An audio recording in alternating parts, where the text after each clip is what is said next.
आदाब नाजरीन, आप देख रहे हैं एक्सप्रेस न्यूज़ नेटवर्क में। हूं आपका मेज़बान दानिश नसीब। आपको बताता जाऊं, इस समय हमारे साथ बीजेपी की एक लीडर जो कि करना से ताल्लुक़ रखती हैं, वो बातचीत करने के लिए मौजूद है। मैं सदीका खान हूँ, डिस्ट्रिक्ट सेक्रेटरी हूँ यहाँ की। बीजेपी की टिकट पे इलेक्शन लड़ी हूँ पीछे मैं डीडीसी। तो मैं सब को अब मैसेज देना चाहती हूँ। पहले तो हमारे लिए बहुत बहुत खुशखबरी है कि हम टंडल यहाँ पे करना पे ले आए। तो उसके बाद सब लोगों को करना के जितनी मेरी आवाम है उनको मुबारकबाद देती हूँ कि हमारे यहाँ पे टंडल अप्रूव हो गया और यहाँ पे ऐलान भी हो गया। हमारे रविंद्र राणा जी ने ऐलान कर दिया और हमारे सबसे ज़्यादा मुबारकबाद देती हूँ अपने मोदी सरकार को, मोदी जी को, अमित शाह जी को, और उसके बाद अपनी भारतीय जनता पार्टी को, और उसके बाद अपने जो भी हमारे वर्कर हैं यहाँ पे बीजेपी के वर्कर आल, उन सबको मुबारक देती हूँ कि आज तक 70 साल से किसी ने यहाँ पे बहुत नेता आए नेता गए, बहुत ज़्यादा यहाँ पे लोग बूढ़े हो गए वोट देते देते, वो जहाँ के हैं वहाँ ही पड़े। लेकिन आज हमारी भारतीय जनता पार्टी ने इतनी बड़ी खुशखबरी दी है हमें कि हम टंडल ले आए यहाँ करना में। तो इसकी मुबारकबाद मैं आप सब अपने भारतीयों को दे रही हूँ, अपनी करना को दे रही हूँ। तो उसके लिए जो आज हमारी मीटिंग हुई वो भी इसी टंडल के लिए स्पेशल रविंद्र राणा जी को यहाँ पे बुलाया था कि वो अनाउंसमेंट करेंगे यहाँ पे। तो उन्होंने की बहुत अच्छी तरह, हमने ढोल बाजा सब कुछ किया। तो हमारी आवाम भी बहुत ज़्यादा यहाँ पे, जो भी आवाम मेरी आई हुई थी यहाँ करना के बहन भाई जो भी आए थे, उनका भी तहे दिल से शुक्रिया अदा करती हूँ जिन्होंने इतना अच्छा हमारा प्रोग्राम सक्सेसफुल किया। आपसे जानना चाहेंगे, जैसा कि आज हमने देखा आप इतनी खुश नज़र आ रही थी कि आपने यहाँ पे डांस भी किया, इस हवाले से आप क्या कहना चाहेंगे? सर मैं तो कहती हूँ मैं बहुत बहुत खुश हूँ, क्योंकि मैं दिल्ली में, मैं जम्मू में, मैं कहाँ अभी पीछे में एक हफ्ता दिल्ली मंत्रालय में लगाया। किस लिए? कि हमारे करना में ये टंडल बहुत ज़रूरी चाहिए, बहुत ज़्यादा ज़रूरी चाहिए, क्योंकि हमारे यहाँ पे टूरिस्ट आएगा, हमारे लोकल दुकानदार भाइयों को बेनिफिट मिलेगा हमारे यहाँ से। और मैंने छोटी सी बात ये बीच में की थी, हमारे जो शारदा मंदिर है यहाँ, शारदा मंदिर है यहाँ से क्या कहते हैं टिटवाल से उसका रास्ता जाता है। तो हम चाहते हैं उधर की यात्रा भी स्टार्ट होगी ताकि यहाँ के हमारे लोकल जो भाई बहन जो नौकरी मतलब यहाँ दुकानदारी करते हैं उनको बेनिफिट मिले, उनको कारोबार बढ़े, और टूरिस्ट से हमारे यहाँ पे बहुत मतलब ज़्यादा उभर के आएगी हमारी। और ये करेगी कौन? हमारी बीजेपी सरकार। अब ये भी हम चाहते हैं जल्द से जल्द ये इसका भी रास्ता ज़रूर टिटवाल से लेके आएंगे, और टूरिस्ट भी हमें टिटवाल में मिलेगा, टंगडार में भी मिलेगा, और हमें उसके बाद बंगस में भी मिलेगा। और सब ये सब मेरी एक का नहीं है, मेरी एक का नहीं है, मैं सिर्फ भाग दौड़ कर रही थी। लेकिन ये हमारी जो सारी टीम है बीजेपी की, भारतीय जनता पार्टी की, उन सबको सलूट है मेरी तरफ से। और भारतीय जनता पार्टी तहे दिल से शुक्रिया अदा करती हूँ। खासकर रविंद्र राणा जी का मैं तहे दिल से शुक्रिया अदा करती हूँ, जो इतनी बड़ी शख्सियत यहाँ पे हमारे करना में पहुंची हुई है, क्योंकि आज तक कोई भी सेंटर से यहाँ तक नहीं पहुंचा है। लेकिन सेंटर वालों ने इनको भेजा कि आप जाओ अनाउंसमेंट करके आओ अपने टंडल का, टंडार टंडल, इसका नाम भी रखेंगे आप, करना टंडल नाम भी अपने अरविंद राणा जी ने रख दिया। तो इससे बड़ी मुझे क्या खुशी होगी। तो उसी बात में मैं खुश थी, तो मैंने डांस भी की, मैंने भी दिए। और इसको मैं प्लीज सबको कहती हूँ कि मैं खुशी से किया, इसको ज्यादा मतलब मीडिया में ना खुश थी, इसलिए खुश थी कि हमें इतने साल हो गए, मैं भी इसलिए मतलब 35-36 साल की एज मेरी भी हो गई है। तो मैंने भी कभी ये भी सुनते रहे टंडल टंडल, हमारे लोग पैदल यात्रा करके निकलते थे यहाँ से, कोई भाई बहन बर्फ के नीचे आ जाते थे, कोई गाड़ियाँ कितनी जाने हमारे यहाँ से चलेगी, तो उनके लिए तो उनके कोई बच्चे रह गए, किसी की मावें चली गई, किसी का क्या हुआ। यहाँ हमारी साधना में हर साल कोई ना कोई कुछ ना कुछ होते ही रहता था। तो इसलिए मैं बहुत बहुत खुश थी, तो मैंने डांस किया है। तो उसके लिए सबसे खुशी थी, मेरी खुशी थी, मैंने डांस किया। खाली टन लिए मैंने जनरल जाकर, ये मुझे 1 साल हो गया इस पार्टी में बीजेपी में इलेक्शन लड़ने के बाद। और मैंने सबसे पिछले साल भी वादा किया था कि हमारी भारतीय जनता पार्टी अगले इलेक्शन से पहले यहाँ पे टंडल जरूर देगी, और वो हो गया, हमारा सपना पूरा हो गया। आपसे जानना चाहेंगे, जैसा कि लास्ट टाइम आपने डीडीसी का एक इलेक्शन लड़ा था यहाँ से, तो उसमें आपको नाकामी का सामना करना पड़ गया, तो ऐसी क्या वजह रही कि लोगों को आपसे उस वक्त बहुत उम्मीदें थी, तो ऐसी क्या वजह रही कि आपको वो इलेक्शन हारना पड़ गया? क्या कैंपेन में कोई फर्क रह गया? सर मैं तो चाहती हूँ कैंपेन में फर्क लगाया, क्योंकि मुझे बहुत मतलब 5-6 दिन पहले मैंडेट मिला। उसके बाद यहाँ हमारा पहाड़ी एरिया, हिल एरिया है, तो उसमें बर्फबारी, मौसम भी नहीं सही था, कुछ गोलाबारी भी यहाँ बॉर्डर का इलाका उसमें स्टार्ट हो चुकी, तो उस वजह से भी मैं इलेक्शन देखो हारी हुई हूँ। बट फिर भी मैं हारी नहीं हूँ, मैं हार नहीं मानती, क्योंकि बीजेपी जीती हुई है और आज भी जीती है और कल भी जीती है और जीतती रहेगी। तो यहाँ की आवाम ने फिर भी मुझे बहुत अच्छी तरह वोट दिया। 600 वोट से कम नहीं होता, ये मेरे लिए बहुत बड़ी खुशी है। हमारी भारतीय जनता पार्टी के लिए बहुत बड़ी खुशी है कि एक टंगडार के एरिया में जहाँ पे मुझे पथराव तक हुआ, मेरी मारपीट भी हुई, सब कुछ हुआ, तो उसमें भी मैंने 600 वोट निकाल के आगे आई हूँ। आप सोचिए, और जो काम आज हमारी बीजेपी हम कर सकते हैं, शायद हमारे जीते हुए नहीं कर सकते हैं। उनका शुक्रिया अदा करती हूँ जो बंदे मेरे साथ 600 बंदा वो इलेक्शन में वोट उन्होंने दिया, मेहनत की, उन्होंने मेरे साथ कंपाइन की, घर घर घूमे, बर्फबारी में सर इतनी बर्फ थी और बहुत ज्यादा पूछो मत, उसमें हम थे भी सर। क्या वो अगर जो जीते हुए उनके साथ तो बहुत बड़ी बड़ी शक्ति थी, वो पहले भी जीते हुए एमएलए बने हुए। हमारे साथ कौन था? एक मेरा भाई था छोटा, ऐसे वोट निकाल के लाई। ये भी आप सोचो ना। अगर बीजेपी का कैंडिडेट दे दिया जाता है करना सब डिवीजन से, और अगर आप जीत के एमएलए बन जाते हैं, तो आपके क्या क्या मोटिव्स होंगे, किन किन मुद्दों के ऊपर आप काम करेंगे करना सब डिवीजन में? सर मैं तो पहले तो मैं कुछ नहीं कह सकती मैंडेट के बारे में।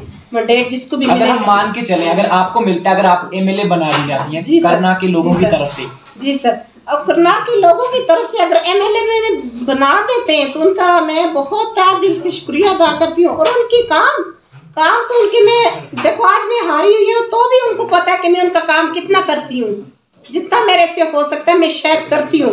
और अगर एमएलए बन गई तो इंशाल्लाह हमारा ये जो करना है टंगडार करना, ये तो बस मैं कहती हूँ कोई आने वाली मिनी सिटी सेक्टर इतना बड़ा होएगा और इतने फ्लावर होंगे, इसमें पूछो मत, खुशबू ही खुशबू होगी, क्योंकि हमारे यहाँ पे खुशबू ही फैलती है। और हमारे बच्चे बेरोजगार कभी नहीं रहेंगे, किसी चीज़ की उनको वो दिक्कत नहीं होगी।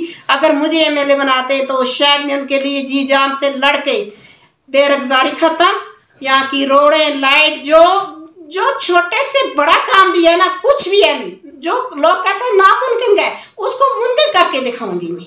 आपसे जानना चाहेंगे, आप पीरजादा मोहम्मद शफी शाह साहब, जो कि निक नेम उनका बब्बर शेर, आप तो उनको जानते होंगे, जी सर, वो आपके बीजेपी को बहुत क्रिटिसाइज करते रहते हैं, तो क्या कहना चाहेंगे आप? वो बब्बर शेर है, मैं उससे बड़ी बब्बर शेर हूँ। उनकी मेरे साथ हुई थी, उनके साथ मेरी काफी बहस हुई थी। उन्होंने कुछ ऐसी बातें बोली थी, शायद मैंने उनको आगे नहीं पढ़ने दिया। उन्होंने बोला कि बीजेपी वाले बड़े बड़े नेता झूठ बोलते हैं, तो ये छोटी नेता क्यों नहीं बोलेगी? पर छोटी नेता भी झूठ कभी नहीं बोलती, और सच करके दिखाया बब्बर शेर को। आज मैंने बब्बर शेर के साथ मेरी 1 घंटा बहस रही है, पर बब्बर शेर को मैंने आगे नहीं पढ़ने दिया। मैं सबसे बड़ी बब्बर शेर हूँ। एक लेडीज होने के बाद मैं अपने आप को शेर समझती हूँ। वो क्या शेर है, मैं उससे ऊपर शेर हूँ। और हमारे सब बीजेपी वाले जो वर्कर है, एक बॉर्डर वर्कर कोई भी है, वो भी शेर है, बब्बर शेर है, उससे भी बब्बर शेर। आपसे जानना चाहेंगे, आप अपने आप को एक निकनेम देती हैं हमेशा, झांसी की रानी, तो इसके पीछे मैं आपको बताऊं, एक तो मैं हर तरह का काम करती हूँ सर, चाहे वो किसी फील्ड का काम हो, ड्राइविंग हो, मैं ट्रक तक चलाती हूँ सर। अच्छा, हाँ, मैं एलपी भी चलाती हूँ, उसके बाद मैं टाटा सोमो भी चलाती हूँ। मेरे यहाँ करनाइयों ने देखा, मैं स्कॉर्पियो भी चलाती हूँ, छोटी गाड़ियाँ तो मैं चलाती हूँ। और उसके बाद सर मैं दिल्ली से, चंडीगढ़ से यहाँ टंगडार करना मैं अकेली गाड़ी लेके आती हूँ। और हर जगह मुझे घर वाले कहते हैं कि तूने रात को नहीं निकलना, चाहे 12 बजे हो, 1 बजे, मैं कोई पीएस हो, कोई कुछ नहीं देखती, मैं अपनी गाड़ी लेके अगले बंदे का काम करने तक चली जाती हूँ। अभी आपने देखा होगा पीछे जबड़ियों में एक एक्सीडेंट हुआ था, शायद वहां पे कोई नेता नहीं पहुंचा था, जब सबसे पहले मैं सोमो उठा के वहां पे पहुंची थी। उन लोगों को परली जबड़ियों के लोग थे, तो इसीलिए रोका, तो इसलिए कुछ लोग भी आपको झांसी। हाँ, तो मैं इसलिए कहती हूँ मेन करना के लिए मैं झांसी की रानी, वो भी सोचो एक झांसी की रानी है। आज तक मुझे एक बंदा भी बताया कि जिसने 50 बंदों की एक साथ भर्ती लाई है, वो भी करके दिखाऊंगी। अपनी बेरोजगार बहनें बैठी हुई हैं उनको भी करके दिखाऊंगी। तो इन चीजों के ऊपर मेरा फोकस है, सिर्फ अपने इलाके की तरक्की और मेरे बच्चे जो बेरोजगार हैं उनके ऊपर। आपको बताया जाए कि जो करना के कुछ लोग हैं वो आपको अपने बच्चों के लिए रोल मॉडल भी कहती हैं, अपनी लड़कियों के लिए। तो जो लड़कियां आपको अपना रोल मॉडल मानती हैं उनके लिए आपकी क्या मैसेज रहेगी? मेरे मैसेज, जो लड़की मतलब आपको अपना गुरु मानती हैं उनके लिए आपकी क्या मैसेज रहेगी? मेरा तो मैसेज उनको ये है कि लड़कियां लड़कों से कम नहीं है, ठीक है। जो एक लड़की काम कर सकती है वो शायद लड़का नहीं कर सकता। आज की डेट में मैं ये चाहती हूँ, उन लड़कियों के लिए मेरा ये मैसेज है कि आप अपने आप को कभी कमजोर मत समझो, क्योंकि कमजोर कभी भी लड़की को समझना नहीं चाहिए और लड़की आगे बढ़े। और ऐसा कोई काम भी नहीं है कि लड़की नहीं कर सकती। मैं इतनी एजुकेटेड भी नहीं हूँ, इतनी पढ़ी लिखी भी नहीं हूँ, तो भी मैं सारे काम करती हूँ। मैं मतलब अपना देखो, मैं डीलिंग भी करती हूँ, मैं गाड़ियों के काम भी करती हूँ, मैं मेरा ब्यूटिशियन भी चलता है और उसके बाद मैं प्रॉपर्टी डीलर का काम भी करती हूँ। मैं दुनिया का ऐसा कोई काम नहीं जो मैंने नहीं किया। तो इसीलिए मैं कहती हूँ कि हमारी लड़की, हर एक लड़की आगे जानी चाहिए। जो उनकी चॉइस है, जहाँ तक पहुँचे उनको जाने दो और इससे निकालो अपने जो भी अपने इसमें रखी हुई है पर्दे में पीछे। आपसे जानना चाहेंगे, अगर आपकी पार्टी का जम्मू एंड कश्मीर में बीजेपी का सीएम बनता है तो आप किन किन मुद्दों के ऊपर काम करेंगे और आप किस मैन को परफेक्ट समझते हैं सीएम के लाइफ? परफेक्ट तो मैं समझती हूँ अपने रविंद्र राणा जी को, बिल्कुल 100% परफेक्ट है वो, और वही सीएम बनने के लिए हकदार है। तो उनको ही मैं कहती हूँ। और उसके बाद जो कश्मीर के मुद्दे हैं, जैसे कि कश्मीर के बच्चे हैं उनके लिए बेनिफिट लेके आएंगे हमारे सरकार बीजेपी, और लेके भी आई है। कुछ रुके हुए थे कोरोना की वजह से, जो बीमारी थी हमारी, काफ़ी बेनिफिट लेके आ रहे हैं और उनके लिए भी। और उसके बाद जो भी कश्मीर के अंदर रोड का काम है, बिजली का काम है, बच्चों का काम है, बहनों का काम है, कुछ भी जो भी रुका हुआ है तो हमारी बीजेपी सरकार जरूर करेगी। जैसा कि कुछ लोग कहते हैं कि बीजेपी जिन मुद्दों को लेकर मैदान में उतरी थी, रोड, सड़क, बिजली, पानी, तो जहां जहां ये चीज़ें ना नहीं पहुंच पाई है वहां के लोग कह रहे हैं कि बीजेपी अपने ये जो एजेंडा लेके आई थी बीजेपी फेल होगी। आप क्या कहना चाहेंगे इस बारे में? Sir sir sir sir sir ये बीजेपी कभी भी फेल नहीं हुई, ना होएगी। आप ये लगाओ, बीजेपी इस टाइम जो हमारे मोदी सरकार ने वैक्सीन निकाला था वो 100 करोड़ यहाँ भारत को मिले हुए और पूरे भी हो गए। If we are talking about Machhal area, जो मच्छल एरिया हमारा, मच्छल एरिया में आज तक वहां पे टावर नहीं लग पाया, वहां पे मोबाइल कनेक्टिविटी नहीं है। एलजी साहब ने विजिट किया, वहां पे 5 टावर का ऐलान कर दिया कि 5 टावर लगने चाहिए, 5 में से 1 लगा, अभी वो पूरा कंप्लीट नहीं हो पाया। तो क्या कहना चाहेंगे आप? सर वो बहुत जल्दी कंप्लीट होएगा। आपको मैंने पहले भी बोला कि हमारे कोई एक बीमारी आ गई थी कोरोना की, वहाँ बीमारी में सब पूरा वर्ल्ड बंद था। चलो हिंदुस्तान की क्या बात करते हैं कि पूरा वर्ल्ड बंद था, उसमें किसी का कुछ भी नहीं हुआ, बल्कि जिनके बिजनेस थे वो भी लॉस हो चुके हैं। तो इसलिए ये भी इंशाल्लाह बहुत जल्दी होगा, हमारी सरकार करेगी। और इसके बाद जो हमारे कश्मीर में कोई भी प्रॉब्लम वो सारे बीजेपी हल करेगी, जरूर करेगी इंशाल्लाह। तो जो बच्चे आज ड्रग्स की लत में मुब्तला हो चुके हैं उनके लिए क्या मैसेज रहेगी आपकी? सर उन बच्चों को मैं यही कहती हूँ, देखो हमारे यहाँ पे कितने टूर्नामेंट चल रहे हैं, मतलब मैच चल रहे हैं, इसके बाद फुटबॉल, ये वो सब चीज़ें चल रही हैं। वो ड्रग्स से बाहर आए और मैं उनके साथ हूँ, ठीक है। हर तरह से मैं उनके साथ खड़ी हूँ। उनको किसी चीज़ की हेल्प की ज़रूरत है, मेरी सरकार भी खड़ी है, भारतीय जनता पार्टी, और उसके बाद आगे उनके साथ मैं या करना में खड़ी हूँ उनके साथ हर मुद्दे पे। तो मैं प्लीज़ उनको रिक्वेस्ट करती हूँ अपनी जानें मत ख़राब करें, क्योंकि देखो ज़िंदगी एक बार ही आती है, बार बार ही नहीं आती है। तो आप इसमें कभी भी अगर कोई किसी का बच्चा बर्बाद हो भी गया तो उसको बाहर निकालो प्लीज़। सब बहन सब भाइयों से रिक्वेस्ट है, बच्चे भी हो सकते हैं मेरे, वो भाई भी हो सकते हैं, प्लीज़ ज़िंदगी एक बार ही मिलेगी, इस ज़िंदगी को मत ख़राब करो। अपने माँ बाप के सपने पूरे करो, क्योंकि आपके माँ बाप ने अगर आपको पाल पोस के यहाँ तक पहुँचाया तो उनके भी सपने पूरे करो, क्योंकि वो भी आपकी उम्मीद पे बैठे हुए हैं। कई बच्चे हमारे चले गए, माँ बाप रो रहे। तो प्लीज़ रिक्वेस्ट कर रही हूँ कि इस चीज़ से बाहर आइए। आपका जो भी कोई काम है, आपकी नौकरी का, किसी चीज़ का भी है, तो मुझे आके अपनी प्रॉब्लम बोलो, तो मैं आपकी मतलब हल करूँगी। आखिर में करना की जो जनरल पब्लिक है उनके लिए क्या मैसेज रहेगी आपकी?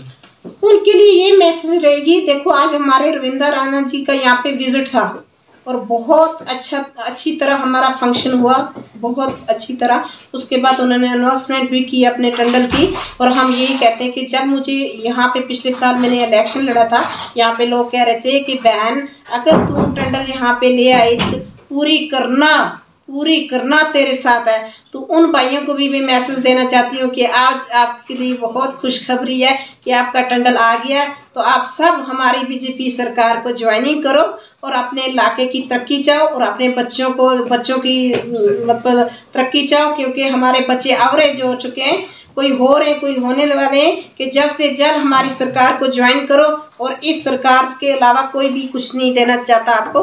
बाकी किसी को भी कोई प्रॉब्लम है मेरा सेल नंबर लिख ले सकते हैं 9878618180। आप प्लीज एक बार रिपीट कर देंगे जी। Cell number 98786180।